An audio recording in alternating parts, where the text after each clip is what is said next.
Good morning everyone, this is Sandhya and welcome back to the channel. Today is Monday 19th of Jan and in this video we'll quickly go through the market recap, key news, sector performance, corporate results and global cues. Starting with Reliance Industries, India's largest company by market value, they had a strong Q3 performance.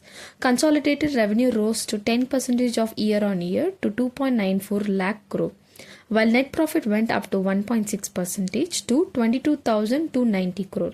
Growth was mainly driven by digital services, oil to chemicals and retail businesses, and consolidated EBITDA grew 6.1% to 50,932 crore. Reliance Jio now has over 500 million subscribers and nearly half of them are using 5G plans. Other news, the Supreme Court ruled that Tiger Global $1.6 billion Flipkart stake sale is taxable in India, which could have wide-ranging effects.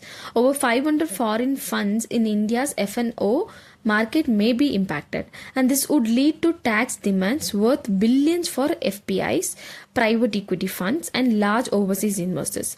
Analysts also say the decision would give the Indian government an unexpected windfall of around 20,000 crore and change India's tax treaty framework going forward. Coming to market action, Nifty closed at 25,694 up to 0.1%.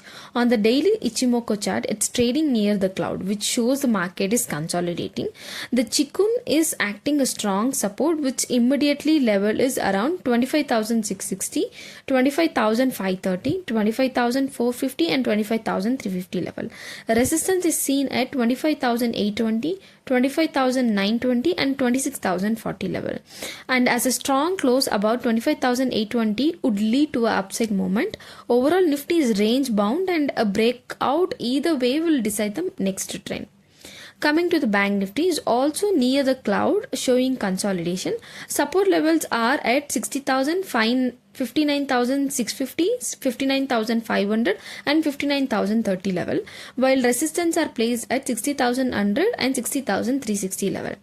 As long as Bank Nifty holds above support, the trend remains stable, but a clear breakout will signal the next move. Talking about institutional flows, on 16th of Jan, FIIs were net sellers, offloading around 4,346 crore, while DIIs were net buyers at 3,935 crore. Absorbing the selling pressure, a month to data, FIIs have net outflow of over 26,000 crore, while DIIs show a net inflow of more than 34,000 crore. Simply put, foreign investors are cautious, but domestic investors are supporting the market. Looking at the sector performance, today we saw a weakness in pharma, auto, infra, FMCG, oil and media, indicating a selling pressure. In contrast to financial services, IT and PSU banks were bullish. A strong support buying interest, so the market is expressing sector rotation, with money moving out of a weak sectors and into a stronger sectors. Traders should focus on strength and wait for confirmation before taking fresh position. On the global level, Dow Jones fell 0.16%, the S&P 500 slipped to 0.06% and Nasdaq was flat, mostly due to the profit booking and cautious sentiment ahead of key economic data. Technology stocks remained stable, but investors are keeping an eye on the interest rates, inflation and other global clues, which would keep Asian markets, including India, slightly cautious at the opening. In commodities, Brent crude is up 0.39% and crude oil is up 0.19%, showing mild strength from supply concerns and stable demand. Meanwhile, gold is down 0.4% at 4,594 as investors moved money out of safe haven assets due to profit booking and slightly higher bond yields. Overall, higher oil price are neutral to slightly negative for India, while lower gold price suggests reduced fear in the market. Finally, tomorrow we have Q3 results to watch, including BHEL, Seat Limited, Hudson, Havells, Hindusing, IRFC, LTI, Punjab National Bank and Tata Capital. Investor will watch revenue, profit growth and margin closely. For examples, Avils and LTI would give insights on industrial and IT demand, while BHEL and SEET may indicate performance in heavy industry and autos.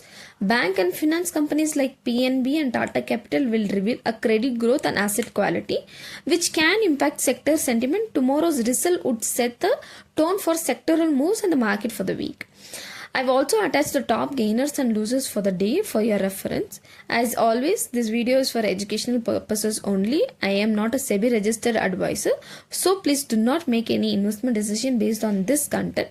If you found this video useful, please subscribe to the channel and leave a comment.